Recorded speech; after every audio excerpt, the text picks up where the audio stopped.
Call the member for Maitland. Thank you, Mr Acting Speaker. This week I have been contacted by a number of parents who are concerned about an ongoing mould problem at Maitland Public School in my electorate. This school is a wonderful community. The teachers, the principal, Mr Greaves, are all dedicated, caring people who want to ensure the best for our young learners. However, they're not being adequately supported to be healthy in the school community. Mr Greaves wrote to parents at the beginning of March to advise them of the issues regarding the mould, and for me, his letter raises many concerns at the lack of action by the Minister for Education and his failure to resolve these issues quickly for the health and safety of staff and students. The principal wrote, "There is a direct impact of mould on our classrooms and learning areas, but the secondary and major impact for us is the quality of our air and learning environment.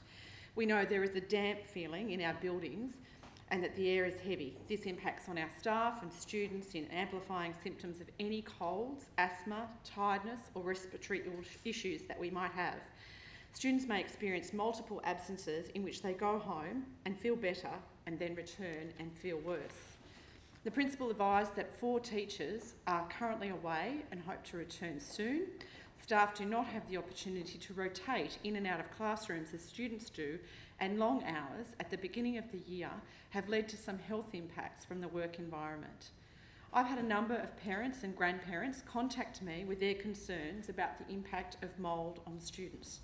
One lady told me her 9.5-year-old granddaughter had had 2 days off this week with bad headaches.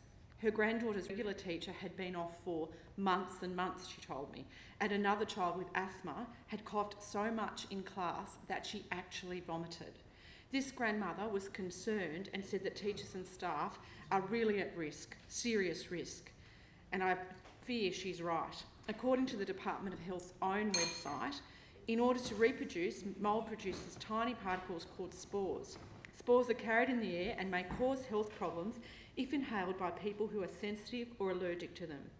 These include a running or blocked nose, irritation of the eyes and skin, and sometimes wheezing. And occasionally people may have more severe reactions.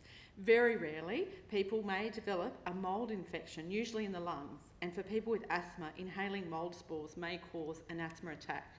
These are all things that I've heard from parents.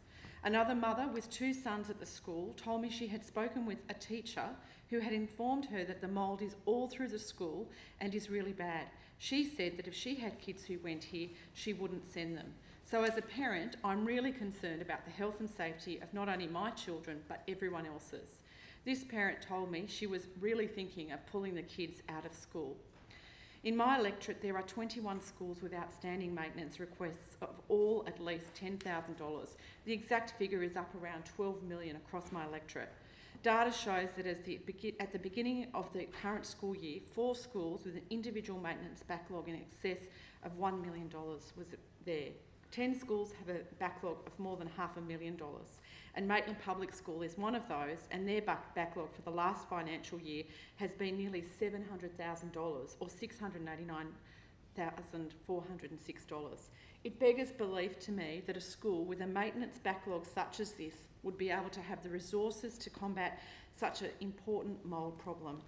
Apparently the department has had hygienists at the school 3 times over the last 8 months and has an extensive capital works program scoped out. However, I'm concerned particularly by reports in the Maitland Mercury and the Newcastle Herald earlier last week, where a Safe Work New South Wales spokesman said the organisation had not been contacted about the mould problem. This is a really big problem in my electorate, and I urge the Minister for Education to come and meet with me about this. Last week I wrote to Minister Stokes and sought an urgent meeting with him in relation to the issue, but I haven't heard back yet about when he would be available. But I urge him to consider coming to Maitland to have a look at the schools, to meet with some of the parents and teachers and explain to them exactly what he is going to do. This situation is not acceptable. It is having educational impacts on our students, it's having health impacts on our students and our staff, and it must be resolved immediately. Thank you. We're hearing private members.